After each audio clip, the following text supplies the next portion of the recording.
The following podcast has been scheduled for one fall. Introducing your host from the Beehive State.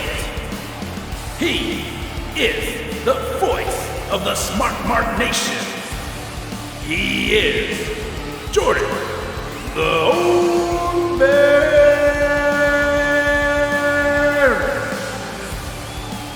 Introducing his guest co-host podcast partner.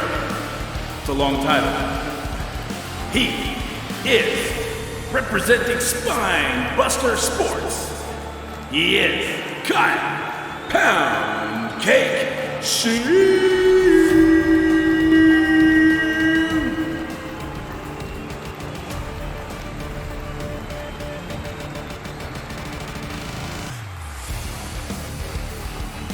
Hello, everybody, and welcome to Talking Kayfabe, which is the greatest wrestling podcast that you have never, ever heard before. At least before today, anyway, since you might have stumbled on this. I'm very excited to talk today because, of course, we're recording this to talk about the guest today we have is Kyle, who you all are very familiar with. We've been hanging out, and I figured that we would talk about something really fun, something that we can debate on, which is, of course, talking about the Mount Rushmore of wrestling. Who belongs on it and why? What do you think, ma'am? Yeah, it's always a fun topic to get down on. Me and my friends have had these conversations many times before, and it's like I said to you before we started recording, I struggled just trying to narrow it down to 4 names to be able to put on this list. I could have probably put upwards of 12. Absolutely. So yeah, very easily to come up with names, and mine may be a little unpopular to some who love some of the bigger box office draws that pro wrestling has offered over the years. It's fun because I personally, the Mount Rushmore of Hall of Fame, I keep saying Hall of Fame, the Mount Rushmore of wrestling, much like the Hall of Fame of wrestling, anybody can be on there. And really, in all honesty, there's so many people that deserve to be both in the Hall of Fame and on this Mount Rushmore. But again, we're talking about something like that.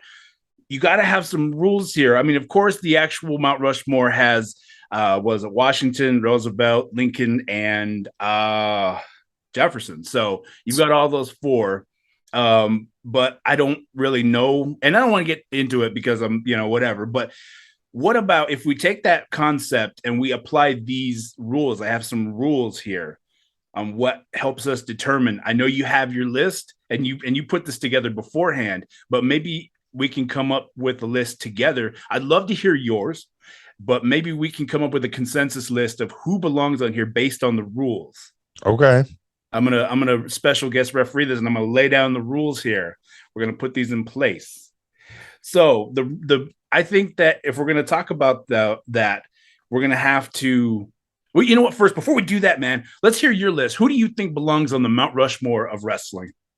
Okay, so my first pick is Nature Boy Ric Flair, 7-time WCW World Champion, 10-time NWA World Heavyweight Champion, 2-time WWF champion.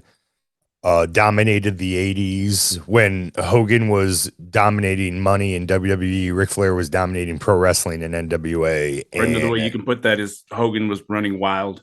Oh yeah, see, I see what you did there. A guy that no one had better matches in the 80s than Ric Flair on a more consistent basis, and he worked with everybody there was to work with in the NWA. Then I have The Undertaker. Of course. 4-time WWE champion, 3-time world heavyweight champion. All these guys are WWE Hall of Famers. Actually, generally, most of them are multiple Hall of Famers in different pro wrestling syndicates. the WrestleMania streak, 30 years with the same character. Yeah, that was the one thing that, I mean, if we're gonna talk real out of the gate, I mean, how do you not have a Mount Rushmore without a guy like Undertaker?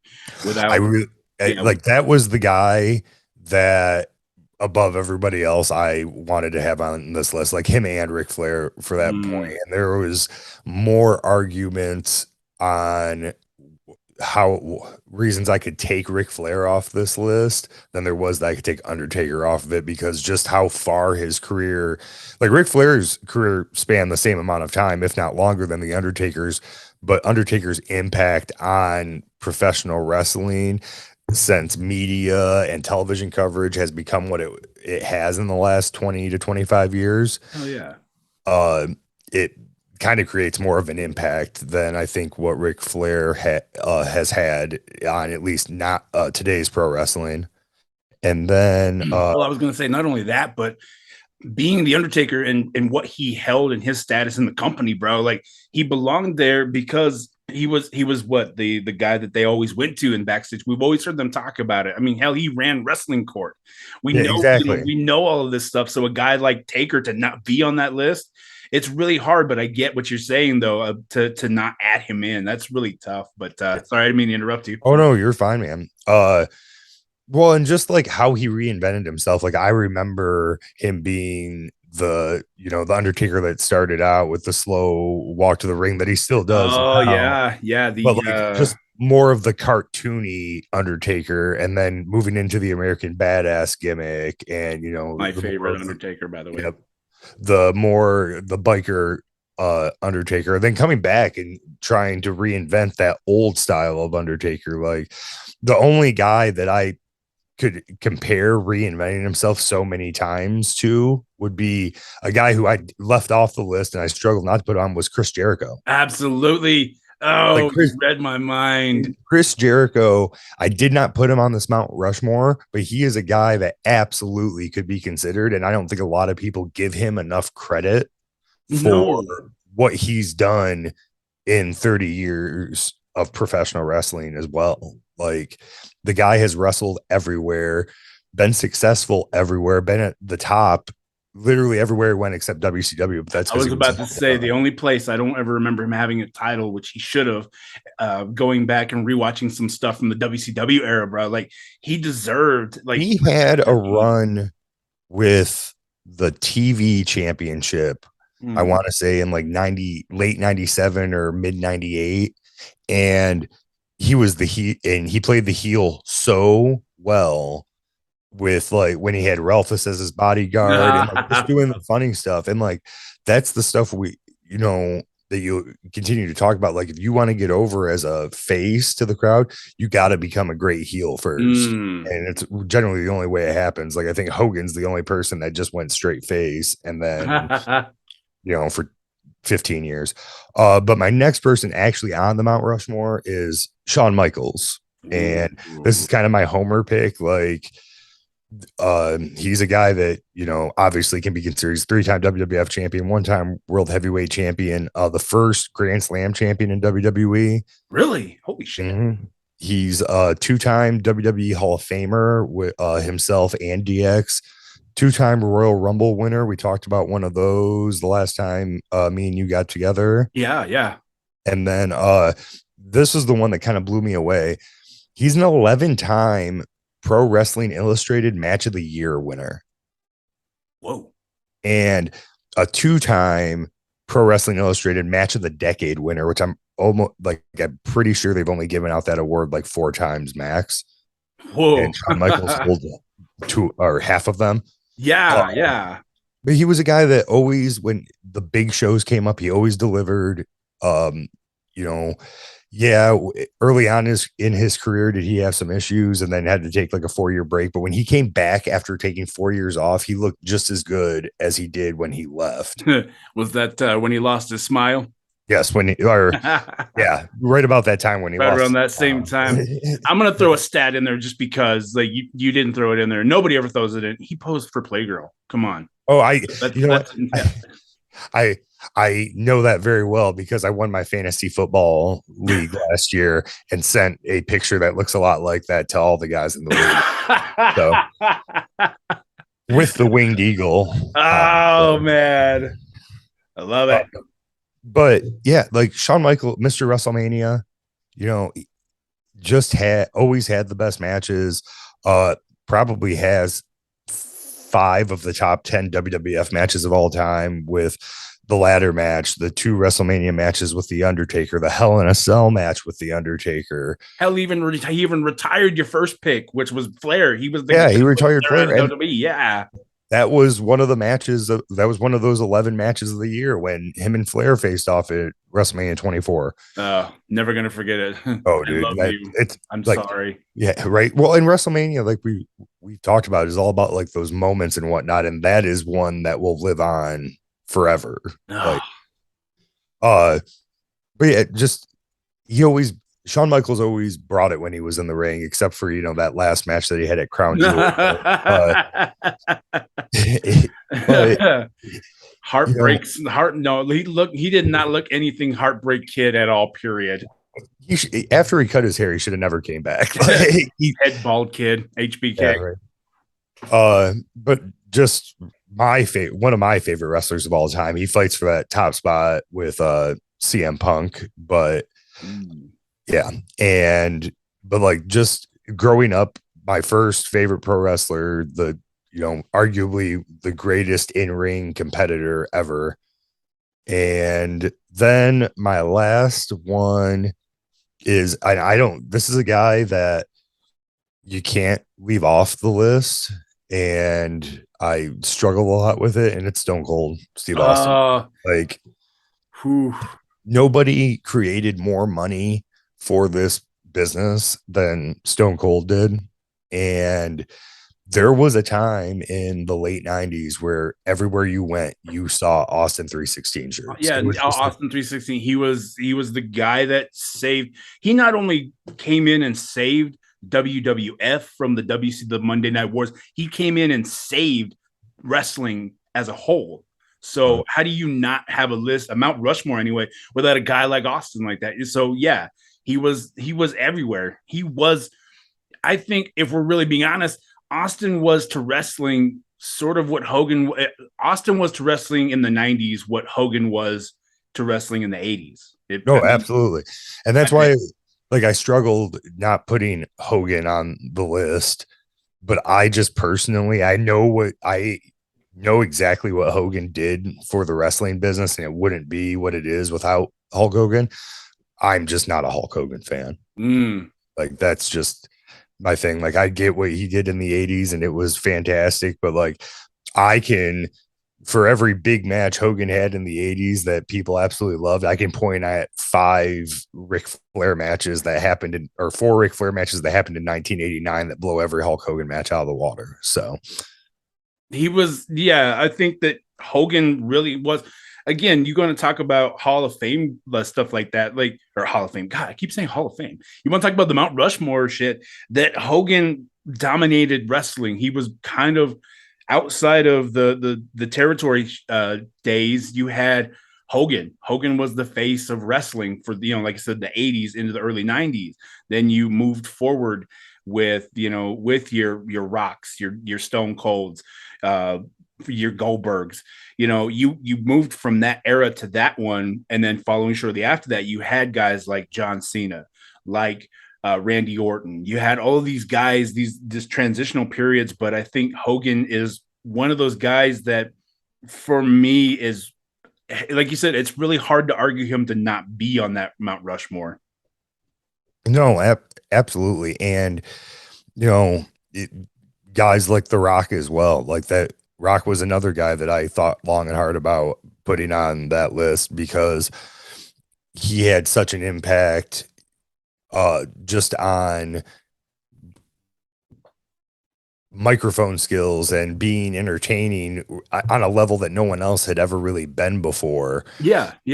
At that point, we talk about Chris Jericho. Like, Chris Jericho's debut was while The Rock in WWF was while The Rock was in the ring. Oh man. And I remember the countdown. I remember all that stuff. And it was fun to watch because Jericho goes out, cuts his promo, and The Rock just verbally destroys him. And it was, you you see Jericho walking out, and the first thing he does is get in a verbal sparring match with the greatest talker at the time in WWE. And you knew that Jericho was coming in and was going to be a big deal. Yeah. Um, it was one of those times that I've gone back. I've watched it 1,000 times over. Jericho is one of my guys. He's my go-to guy when it comes to wrestling because he's so entertaining. His in-ring ability, just everything about Jericho is for me. He was the guy that I looked up to, even in the intro to this, the greatest wrestling podcast that you have never, ever, ever heard. So how do you not, how does a guy like Jericho now be considered to be on this? No, I mean, the things that Jericho has done, just it's on a different level when it comes to pro wrestling. Like, there's not another guy on this list that has went and gotten into a startup and carried the startup for the first year to kind of bring it to that level, give it legitimacy the way Jericho did. And when you watch him in AEW, when he comes out to the ring, like, if you're a pro wrestling fan and you have been for 30 years, you have to understand the fact that Jericho's on another level than anybody else now. He comes out to the ring to a song that he sings and he performs. The entire crowd sings him to the ring, and Jericho has everybody in the palm of his hand at any point in time. And he can work either way. He's a great heel. He's a great face. Yeah. I'm just Jericho, gonna say there's another guy that they do that for too, John Cena. Sang his whole theme song, and the crowd sings him down, I singing mean, John Cena sucks all the way down to the ring. there's another guy that I just like. I respect him. I just read a thing yesterday about how he's done more Make-A-Wishes, that he's done more than twice as many Make-A-Wishes than anybody else. Oh yeah, Like, yeah. as and I respect him to no end. I think the work he does with Make-A-Wish Foundation is fantastic. Pro wrestling wise, can't stand him. Big match, John. I think though that if you got to put anybody for a good consideration, I think John has to be up there with it just because of what the rules. It's funny because you touched on a lot of rules, so your list is pretty damn close to the rules that I was going to set forward anyway. But with that being said, you're done with your list, man. I don't want to cut you off too soon, right? Oh, no, yeah, we're good. All right, all right. Well, let's lay down the rules on what here at Talking Kayfabe we can come up with a list of what we all think. Of course, it's not going to be popular. Of course, it's not going to be the one that you all want to see or your picks, but that's the whole point. Let us know if you don't like it. Then let us know. That's the beauty. That's the beauty of this show, man. Oh, and also another wrestler that has sang his own theme song. Come on, how do you not Ron the Truth Killing? R-Truth himself.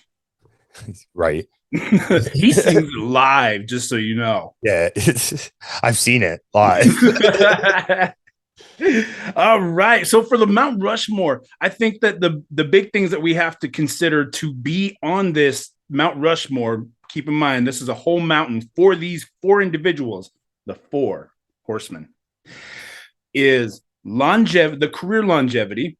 I think that kind of is a sort of one of those things that, yeah. Anyway, in-ring ability, microphone work or your business, meaningful moments meaningful moments in wrestling, or memorable, sorry, meaningful title runs, and impact overall. So, and again, I think that your list pretty much covers that. You've got four that without them, wrestling wouldn't be what it is today. So, Yeah. but I was going to say, we can just start from the top and just start seeing who we can add in there, man. No, for sure. So what, you had longevity? I think we covered a lot of that with Ric Flair and The Undertaker. Right, right. Trying to think of other guys that could go in there. Like, the thing is, Shawn Michaels had two great runs, with a 4-year hiatus in between.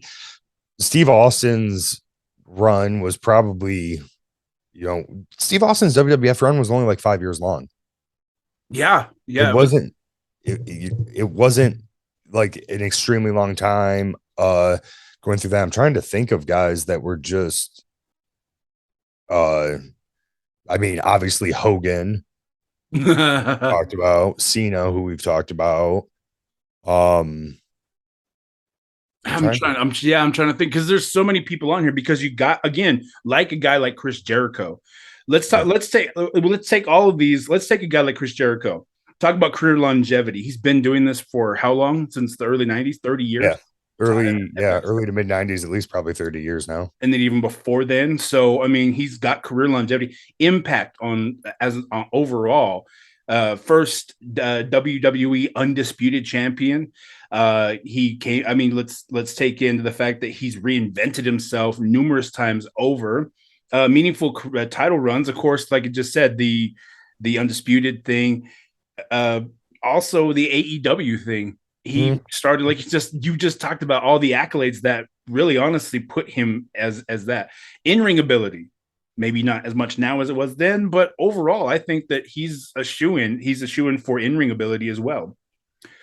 Mike Work, who was just one as of the entertaining, best. right? Yeah. Meaningful moments in wrestling. What do you think? Uh, yeah. I mean, meaningful moments. Like, I think his AEW, some of the AEW run, obviously, like winning the championship in AEW. If we're talking about like real significant, meaningful moments, I think the best you're going to look at with Jericho is probably when he made his debut. Winning the Undisputed Championship was another very significant one for him, and his feud that he had with Shawn Michaels Oh, over the championship and going back and forth with him. WrestleMania Uh, 19.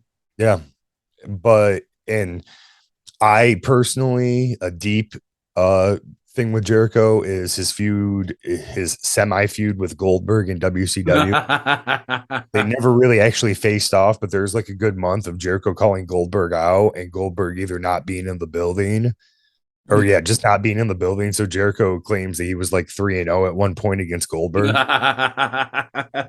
Uh, but I think that might be the one thing that, like, as you look at like pro wrestling as a whole, the thing that Jericho might lack with some of these other guys we talk about is like the real meaningful moments, like those little snidbits that you just that you remember years after they happen. Mm.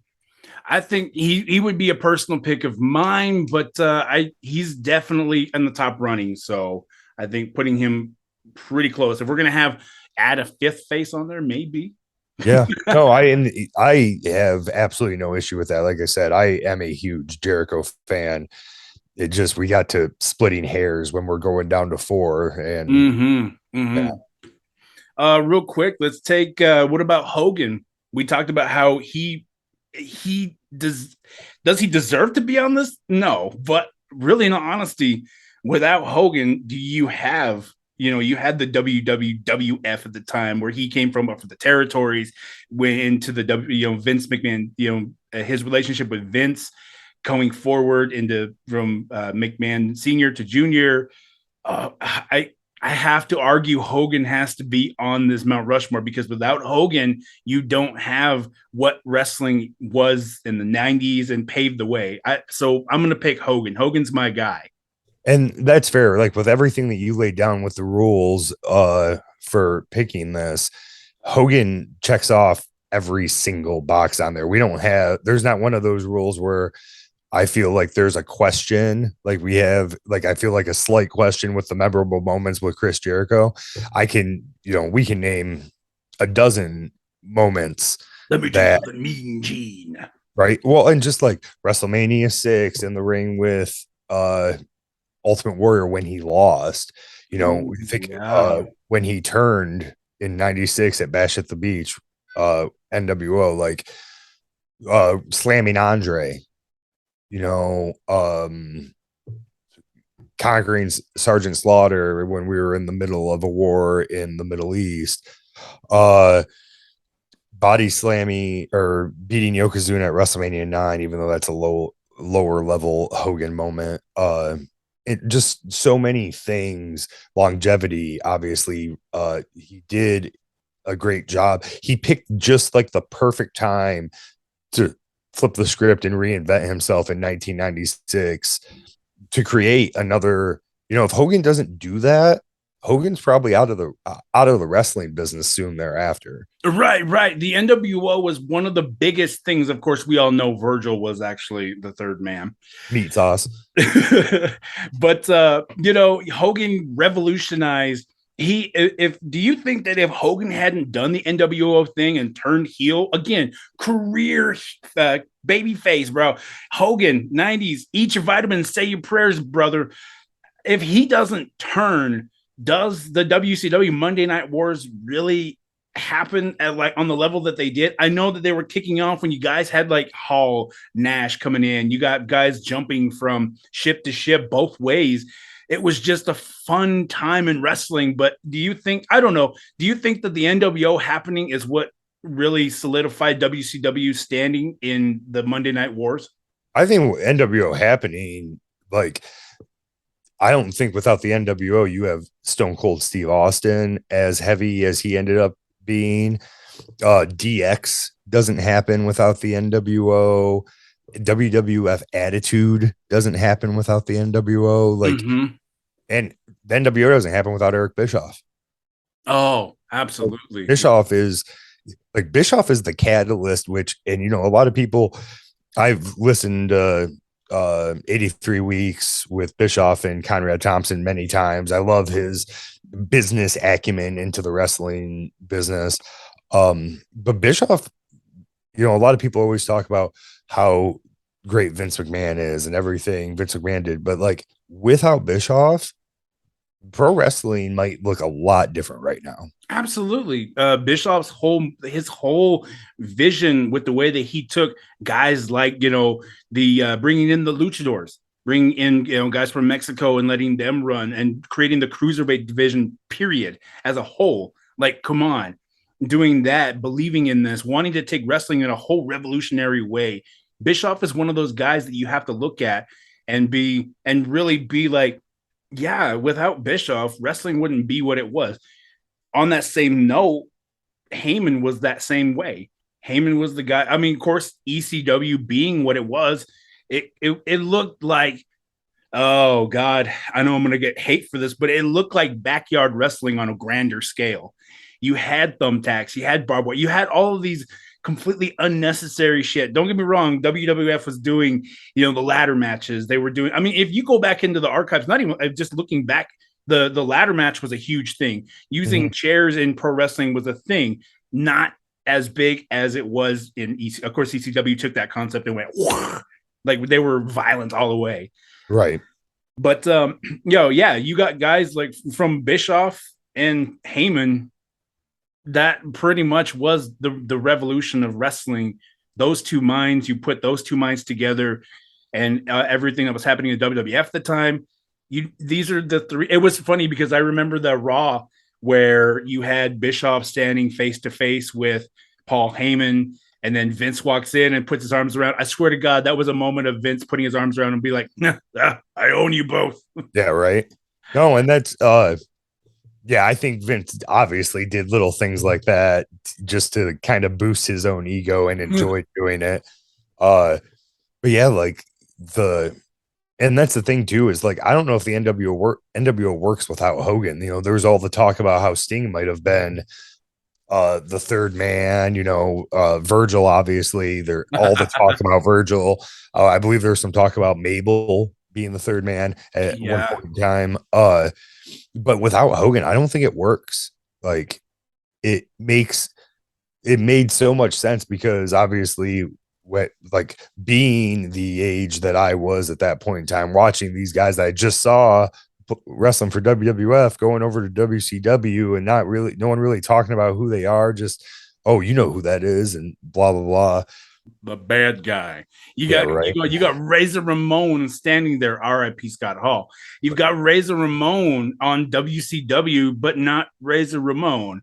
You've got Big Daddy Cool Diesel, but he's not Big Daddy Cool. So you're wondering like, what the fuck is going on? Like, why are they not who they are? Which was a real huge blasting of the whole kayfabe concept of we're not really those people. This is who we really are. Well, and that's the thing Starting when they had to come out in like I think it was Great American Bash 96 and have a conversation. They had like a little interview with Bischoff on the stage about how they didn't work for WWE and how they were or just the fact that they didn't work for WWE, that they had to come out and say that because there was all this legal stuff going on in the background during when Scott Hall and Kevin Nash debuted for WCW because they were alluding to the fact of that they came from WWF. They were the outsiders. Yeah, they were. Yeah. That was the whole beauty. That was the fun part about that. You got guys like, yeah, you had that whole like, dude, are they there? Are they really there? What's going on? What the hell's going on? Which I would love to sit there and go through and watch the whole. I would love to go through and have a whole episode. If you guys want to hear a whole episode, let's talk about the 83 weeks, the Monday Night Wars. Everybody's talked about it at length, but I mean, it's always fun to bullshit and talk about it. Anyway, let us know. Right. So, are we in agreement? Is Hogan in or is he out? Hogan's probably in. I can't. Like when we break down all the categories, there's nobody that, like I said, there's nobody that hits every category the way that Hogan does. Right. The only thing he may lack on a little bit is microphone skills, but I was going to say in-ring ability, but that's just me. That's fair too. No. That's the reason why I have issues with Hogan. So, oh man, I want to take a random one just to see where this guy would fit. You alluded to him talking about him already. Ultimate Warrior. He was supposed to be he was supposed to be the next Hogan. From everything we've heard, he was supposed to be that. Of course, I just wanted to throw him in there because it's the Ultimate Warrior. Come on. Well, okay. And so let's talk about in-ring ability first. I want to. He might be the only person that ranks lower than Hogan in the history of professional wrestling in ring ability. Oh man. I mean, and no disrespect. Like I there was a point in time where I absolutely loved the Ultimate Warrior, you know, sprint into the ring, all the energy he brought, especially as like a young kid. Like, yeah, like I love this guy. Like I'm all hopped up on sugar. Let's get weird. But outside of that match, outside of the two like big moments I could think of with Warrior, and I don't touch WCW Warrior at all. That was a train wreck, to say the least. Was WrestleMania 6 beating Hogan, huge moment, and then WrestleMania 7, the retirement match with Randy Savage. Like if you haven't watched that match, go back and watch it. They tell a really great story in that match, but like outside of that, like even when Warrior came back in 96 and had his WrestleMania match with Triple H and then did his little, like, it was 4-month run.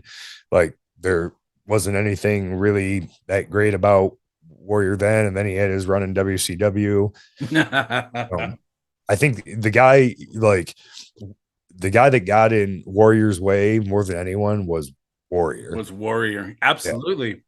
I don't know. I think that, really, if we're talking about career longevity, he was a very bright star, burned out very fast, short career. Okay, not as short, but shorter than he could have. Impact on wrestling, yeah, could have. I mean, Ultimate Warrior was what he was. He was an amazing over gimmick guy, and I loved it. I loved everything. Like if you go back and watch, it's cringy to watch his matches knowing how his in-ring ability really was versus guys like, I mean, even Hogan's a little bit more with it than Ultimate Warrior is. No, for sure. I'm going to get so much hate for that. Mic work, I mean, he was not the greatest talker either. Not the greatest talker. Like, the guy would ramble on for 5 minutes and you wouldn't even be quite sure what he was talking about. I'm trying to be a little nicer here. I'd actually like a job, just saying. Memorable moments that we went through a little bit. He's like you've actually come to this with stats, which I love. You're a sports guy, of course. SpineBuster Sports. You guys cover all the statistics and stuff like that. If you're into all my listeners, you guys are into football, fantasy football, but just sports in general, go check out SpineBuster Sports. They do an amazing job there. Meaningful title runs he held. You know more about statistics on his title runs, but I mean, the he had the run in 90, 1990, from April to January of 91, and he did great, but it wasn't Hogan. That's why they ended up taking the belt off and put it right back on Hogan. Like, he just, I think he was spectacular as that second tier champion. The Intercontinental Championship run that he had in from like 88 to 89, I think was Ultimate Warrior's like sweet spot. Mm. And but outside of that, like there wasn't really any, he was never the top guy through and through. Like, even when they put the belt on him, everybody was kind of waiting for Hogan to come back. All right.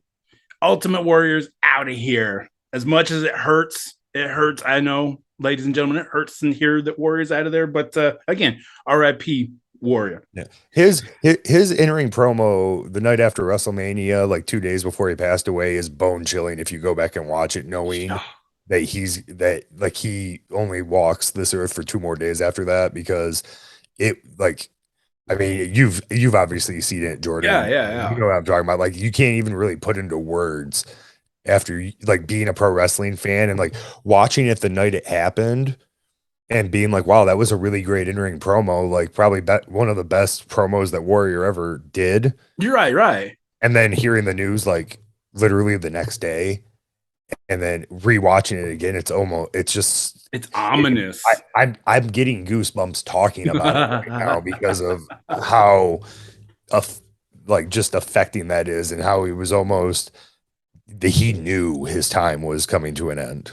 I think it was personally, it was as I always hate losing anybody in the business, regardless whether or not they weren't the greatest in-ring guy or whatever. Losing anybody in this business, like I'm in it, losing anybody in the business like that is really tough, because they are who they are. They're still human, but I felt that. If you go back, like, seriously, if you haven't watched it, go back and check it out. It's an amazingly ominous, creepy promo to say the least.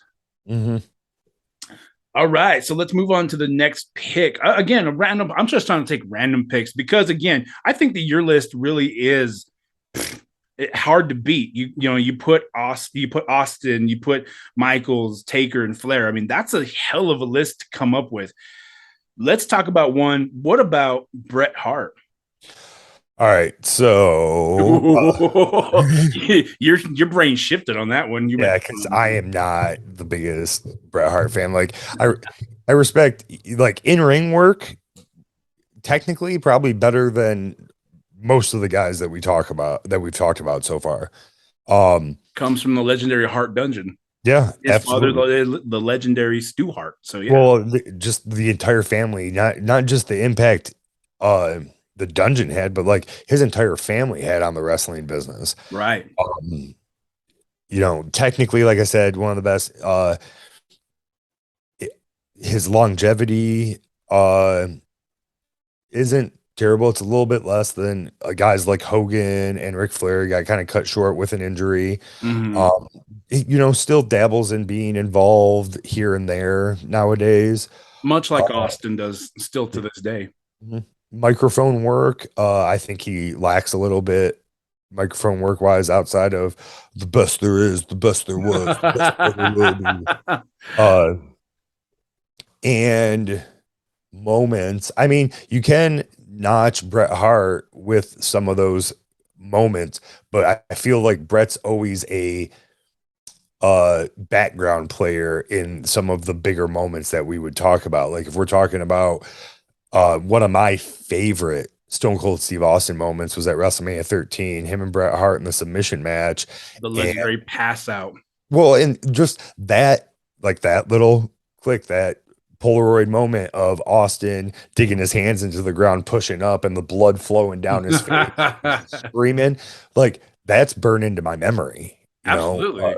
Shawn Michaels winning the title in the Iron Man match at WrestleMania 12 from Bret Hart. That like that moment is burned in my memory. But there's I moments of Bret Hart winning the championship out WrestleMania 10, Mm-hmm. beating Yokozuna, that, but like he was overshadowed by the ladder match on that card. The Shawn Michaels Razor ladder match was on the WrestleMania Mm. 10 card. And uh yeah, like match wise, some you can put some of his matches against anybody's, him and Owen at SummerSlam 94 and WrestleMania 10 are two of the better matches from WWF at that time. And that feud in itself, stretching from November of 93 through really until they formed the Hart Foundation again. Like Owen and Brett always kind of had that feud, even though it wasn't always constantly ongoing. Yeah, yeah. And the only thing with Brett is when he moved to WCW, it just wasn't the same. They just didn't know. But we there's been so many documentaries and things done. WCW just didn't know what to do with him. One memorable moment, more of an infamy moment for him, but we all know as this is the Montreal Screwjob thing. His whole involvement with that, everything that he did post his time with WWF at the time, him going off and doing the documentary thing, and in his run after that. I think that impact wise too, though, I think that he helped pull that curtain back on the world of wrestling of like, yo, like this wasn't supposed to happen, man. This, and he's very well known about being very vocal about everything. But as far as like personally and everything that everyone says about Brett is that he's very one-sided about the way that he runs his career-wise, and but I thought I'd bring it up because I mean he's one he belongs to be mentioned. He's an honorable mention on this Hall of Rushmore. Jesus, I know what I'm saying. I'm not what I'm talking about. Yeah, me and the guys at the feast a while back did our top 10 the show's top 10 greatest pro wrestlers of all time, and Ooh. Bret Hart was definitely not on that list. Oh wow. I'm gonna have to go back and find that because I'm very curious to see who made that list. I'm pretty sure we put Taker number 1. Yeah, how do you And not? Jericho made number 3. Like because we took our top 4 and like that was the Mount Rushmore for the show, and Mm. it was kind of interesting. So I love it. I love it. All right. So Hart is out of there. Ooh, Shawn Michaels. Again, I think that his whole thing is how do you not the boyhood dream, Shawn the Heartbreak Kid from his days as the Rockers all the way up until his last match, his retirement match with Taker. He had an amazing career. The story of Shawn Michaels was perfection. It ended right the way it was supposed to. I think, and I know that everybody's really been very back and forth on this, whether or not he belongs on that. But I think that he belongs on that list too, or he belongs on the Hall of Fame. I keep saying Hall of Fame, the Mount Rushmore. yeah, I mean, like we said, there's definitely an argument for Shawn Michaels definitely be up there just on in-ring ability alone. Uh, like we talk about some of the moments, just with him, winning the title at WrestleMania 12, like we talked about already. The ladder match, the Hell in the Cell match, Mm-hmm. him, like that first, him coming off the side of the Hell in the Cell before, Mankind got thrown off the top. Everyone thought that was so like crazy and insane. Uh, but like I said, nobody in a ring, nobody was better. Like Shawn Michaels was pretty decent on the mic, in that attitude era of making all the random jokes and all the work he did with DX to start out and push the envelope. Um, he checks. Oh, he checks off every Yeah, single he box. checks. Yeah, he checks all those boxes off. Like you said, career longevity. He went all the way up until until Crown Jewel. Again, it's okay. It's okay. I think that he deserves Ending a on a few. high note. But you got guys like that. Sean. definitely. I think you had that the right pick there, Sean. Of course, one accolade that I have to add on here: he tussled Dom's hair as a kid. Dom said he was there at a show, and Tom and Michaels walked by him and tussled his hair. So I had to throw that in there. So Nice. he's a personal pick for us. Yeah, heard that. Oh man! Again, Taker. Without spending too much time, of course, Taker belongs on the Mount Rushmore because he is one of the. He's launched every single thing, everything, even the reinvention part of that. He's gone from the Mortician to the American Badass, Biker, Dead Man Inc., the Dead Man Return, yeah, all of these. So I don't want to spend too much time there. But what about a guy like John Cena? I mean, I'm going to touch on the millennials here, but John Cena. ba, ba, ba, ba, ba, ba. Like I in Cena's, let's say, last handful of years with the company, he started gaining more respect from me, at least with his in-ring work. There's no doubt that he's had moments, when he gave the attitude adjustment to Big Show. That was a moment for Oh, sure. yeah. Uh, he's had great feuds like the matches with The Rock at WrestleMania, as kind of weird and out of place that they were for that time. Did do great business. It was good for WrestleMania at the time. Um, Which I I think that just really, in honesty, that match with Rock, again, I understood it as it was. That was a match that made sense. It's funny because if you did you play the wrestling games? It's kind of a probably dumb question to ask, but did you play the wrestling games as a kid? Oh, absolutely. Yeah. I own most wrestling video games. So in SmackDown, I think it was not Here Comes the Pain, but or maybe it was Here Comes the Pain. Anyway, there was a feud on there, or one of the little trophy things that you could do. I remembered this when they started their feud when he started to feud with The Rock. It was a trophy called Rock and Rap and Roll, or Rock and Rap, or something like that. But basically, it was John Cena has to fight, to fight The Rock at a match or whatever that you create, whatever. And it was interesting because when that happened, that was the first thing I thought of. I was like, wait, wasn't that was something that was supposed to be a thing back then? So, Yeah, right. Uh but I was gonna say it's for me. I think I enjoyed the match for what it was. I enjoyed the rivalry. It made sense, but I think that maybe if they had gone back maybe 2 to 4 years before that, I think it would have been amazing. It would have been a little bit more impactful and amazing. But that's just me. well, and I mean they did something that literally nobody else on this list had ever done. They announced what the main event of the next year's WrestleMania was going to be 1 year in advance. Yeah, that was the Literally start of that. Yeah. the day after WrestleMania. Like, because then the whole like Miz and R-Truth come out and start this feud that doesn't even blow off till Survivor Series of that year, the day after. uh, but I mean, I was sour on that whole feud anyways, because CM Punk had to drop the championship to The Rock, which I thought was kind of garbage. But Again, you didn't need that title. You don't need for that rivalry itself. Did not need the title. They talk about how the title is one of those things to add into a match that gives it more stakes. But at the end of the day, I don't think that they should have put the title anywhere in that because you didn't need it.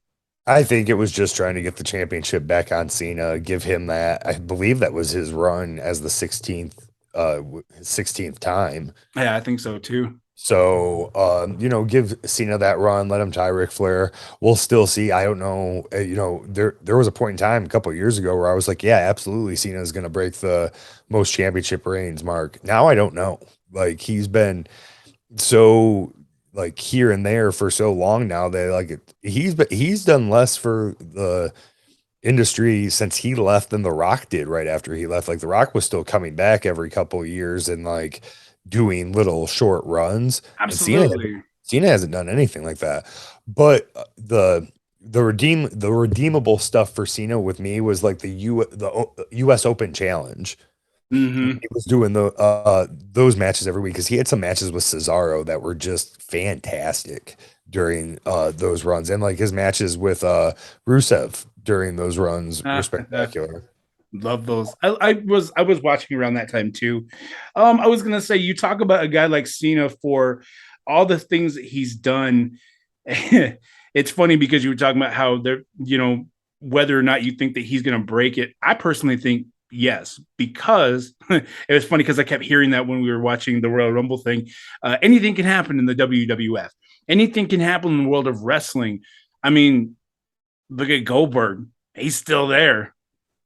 There's a guy, Your face said it all. and I just I don't get all the hoopla for a guy that wrestles less than 10-minute matches on the regular. My favorite, one of my top favorite wrestlers, period. One of So my best friend's favorite wrestlers, and it drives me absolutely insane. it's Like, because I think that, and the thing about it is that a guy like Goldberg for me he was again WCW fan here watching him come in. He was the most dominating guy to come in. At that time, I didn't pay attention to in-ring work. I didn't pay attention to promo stuff. I didn't pay attention to any of that. All I saw was a dude that just came in and laid everybody out. So him no, coming that's into the fair. WWE in 2004 or 3 made all the sense in the world to me because I'm like, yes, Goldberg. Well, and Goldberg was also a cheat code in WCW versus NWO Revenge for N64. You just speared everybody in the Battle Royal feature, and you could win very easily. Wow. God, I played that game. Holy Oh, crap. dude, everybody played that game. Oh man, but I was going to say an interesting fact. Nobody knows this, and I don't know if anybody's ever touched on this part about it with Goldberg. Goldberg has managed to do something that I haven't seen anybody do. Maybe you're not, but since Goldberg's debut, he has won a world title in every single decade since he's been wrestling. Huh. That is very interesting. He won it in the 90s. He came through and won the world heavyweight title, coincidentally the same title, 10 years, in the mid 2000s. 2010, he wins the Universal Championship, and right at 2020, he won the Universal title once again. So It's disgusting. but again, an interesting fact in wrestling that Goldberg, I don't remember Hogan doing that. Hogan hasn't done that. Let's see, 80s, 90s, early 2000s. So about 3 decades. Yeah. I'm trying to even take her. Yeah, Taker's been around for 3. And Yeah. I think his last title run was what in Well, 2010? yeah. Flair did 3.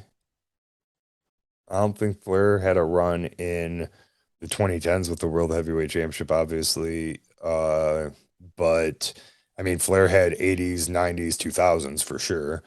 But yeah, 4. Wow, that's great. 4 decades. In That's 4 decades. that's insane to think about. So again, again, he belongs on the Mount Rushmore. I'm just saying that's my personal I disgusting. It's so dirty right now. Oh, but yeah, no, I think that man, I lost my track here. But so Cena, in or out on the Mount Rushmore? There's absolutely no reason why I can't sit here and argue with anyone about why Cena shouldn't be on the Mount Rushmore. It's just a personal preference more with me than anything else.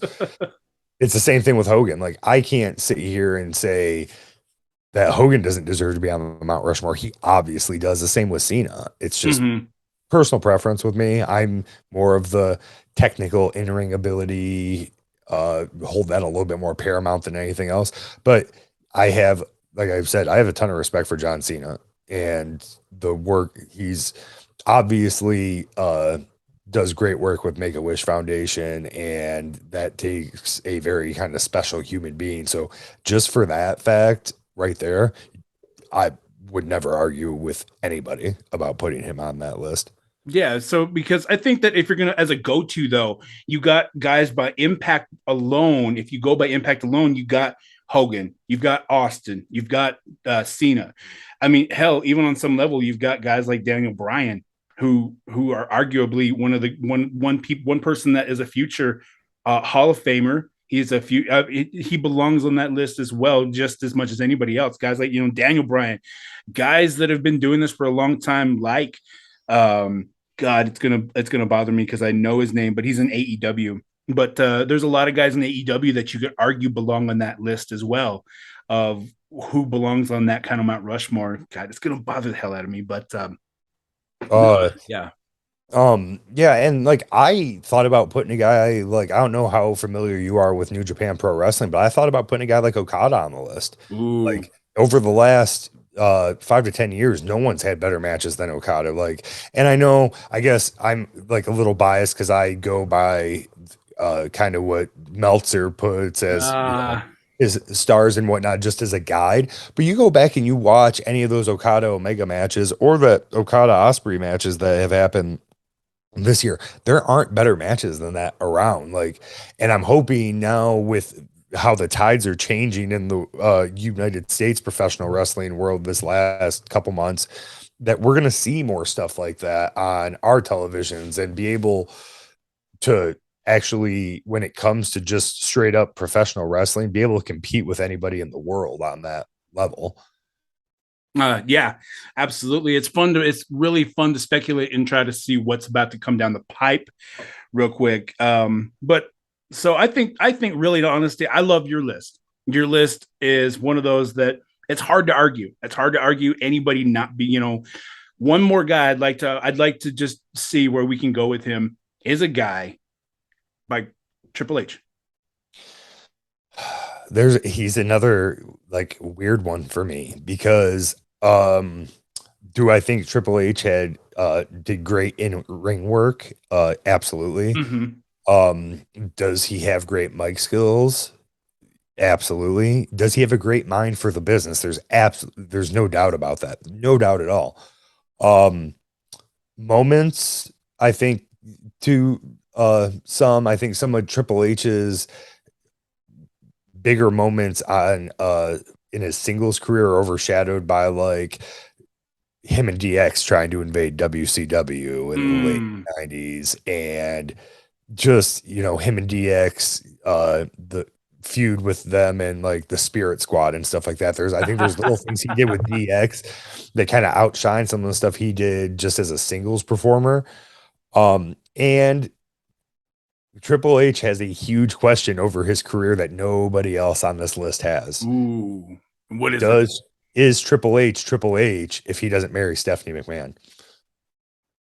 That is a really ooh. Okay, all right, yeah, And it sucks. It sucks because I feel for the guy to like that's always probably going to be brought up in a lot of these conversations. yeah, yeah. But there's also one other thing with Triple H is like the footprint Triple H has on this business, he hasn't finished making yet. Yeah, So I was gonna say that you take the I mean, even his work with NXT. I mean, he didn't start NXT by any means, but he came in and was like, "No, we're gonna do this with it. We're gonna make it this," and he made NXT.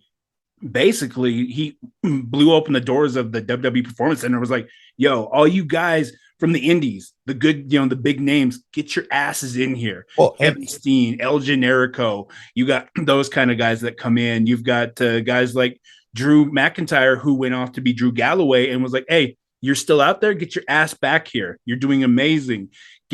So a guy like Triple H to make an impact like he did on the business as a whole too. he set up like all that stuff with Full Sail down in Florida. Like he did all of worked out that entire deal. I don't know if you know a ton about Full Sail, but they do a lot of like it's a for-profit college, but they do a lot with like the sports, like a lot of sports marketing, sports casting, stuff like that. So like WWE going in there, they have Full Sail has students that do specific work just with WWE stuff for their college and whatnot, like as part of like their schooling. But like that's my thing with Triple H. Like when it comes to his in-ring career, I don't know if we'll ever know if he will be as good or if people will ever think that he'll be in that top tier because of being a McMahon. But I think he has way more opportunities from here on out to put himself on a Mount Rushmore because of the work he can do to improve the business from behind the scenes. Yeah, I think so. But yeah, career longevity. I mean, he's formerly retired. So, I mean, you can from 90 to now, that's about what 30 years in the business. You've been doing that. He's still in the business, maybe not in ring, but he did amazing. Impact, we talked about that. I mean, the whole DX thing, without Hunter, there is no Sean, which makes no DX. You have that. His whole alignment with I mean, he's had memorable times in his career. The formation of Evolution, the DX thing. You had the King of Kings. You had so much of Triple H's career. My favorite promo of Triple H's comes back from a time when I was a young kid watching.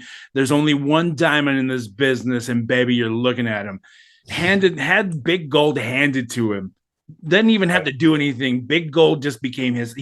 If we go back and look at Big Gold, it's funny because I think that if you go back and look at Big Gold for you would be tied to Ric Flair, whereas Big Gold is tied to Triple H for me. So, and I can understand that. Yeah. In-ring ability, like you said, mic work. He checks a lot of boxes, but I don't think that maybe one day he'll be able to knock Hogan or somebody off of that list and be like, no, I belong on there.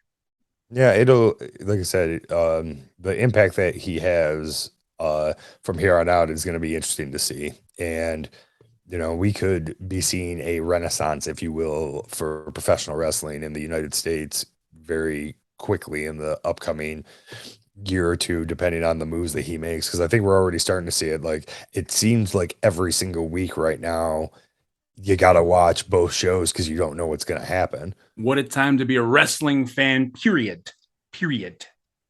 But I think we did the job. I think we managed to entertain, I hope. And I think that I hope if you don't agree with our list, let us know. Maybe you can argue and come on and argue what you think.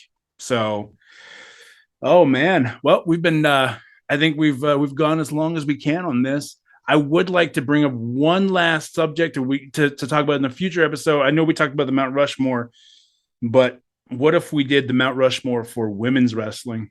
We can do that. That would be amazing. That's going to be a lot, and that's going to be a little bit more us breaking things down, and we're gonna have a lot more names to talk about, but I think it might be easier to narrow down to 4 as well. So absolutely. But with that being said, guys, let's hook the leg, bro, and let's take this home. And next time, bro, I'll bring you back on here very soon, so that way we can jabber more about wrestling, man. Okay, sounds good, brother. Always a pleasure doing this with you. Oh hell yeah, man! Again, you seem to be my more co-host than anybody else, bro, and I love it. Real quick before we go, guys, it's your time to shine, man. Promo time. Where can they find you? Oh, you guys can always find me at SpineBuster Sports Presents. We're available on all major podcasting platforms.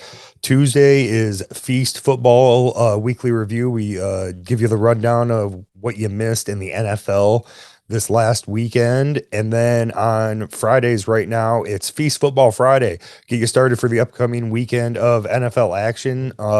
Touch on some fantasy football things, some betting lines, and just generally trying to have a pretty good time. You can find us on Facebook at SpineBuster Sports and merchandise at shop.spinebustersports.com.